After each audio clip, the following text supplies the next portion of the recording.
صحیح مسلم میں، صحیح بخاری میں حدیث ہے، سرکار دو عالم علیہ السلام ان آیات کی تلاوت فرما رہے تھے جو حضرت ابراہیم علیہ السلام کے بارے میں آئیں، جو جناب عیسیٰ کے بارے میں آئیں، جن آیات میں حضرت ابراہیم اور جناب عیسیٰ علیہ السلام نے کہا ہے اللہ بہت سارے لوگ گمراہ ہو گئے، بہت سارے لوگ گمراہ کر دیے گئے، اور جن میں یہ فرمایا کہ یا اللہ جو میری اطاعت کریں گے وہ میرے ہیں، اور جو میری نافرمانی کرے تو ان کے لیے غفور ہے۔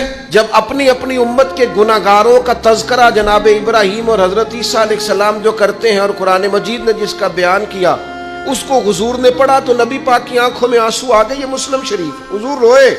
اللہ کریم نے حضرت جبریل امین کو کہا جبریل جائیے میرے حبیب سے پوچھئے کیا معاملہ ہے۔ حضرت جبریل آئے، حالانکہ رب جانتا ہے، آ کے عرض کی یا رسول اللہ رب فرماتا ہے آپ رو رہے ہیں؟ تو کہا جبریل امت کے لیے رو رہا ہوں۔ آپ کی توجہ ہے میری بات؟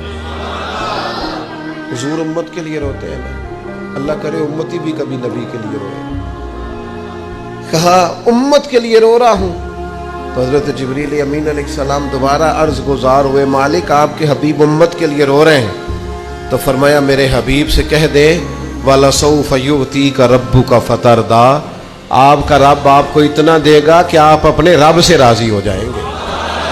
اللہ آپ کو راضی کر دے گا، محبوب امت کے بارے میں پریشان نہیں کرے گا۔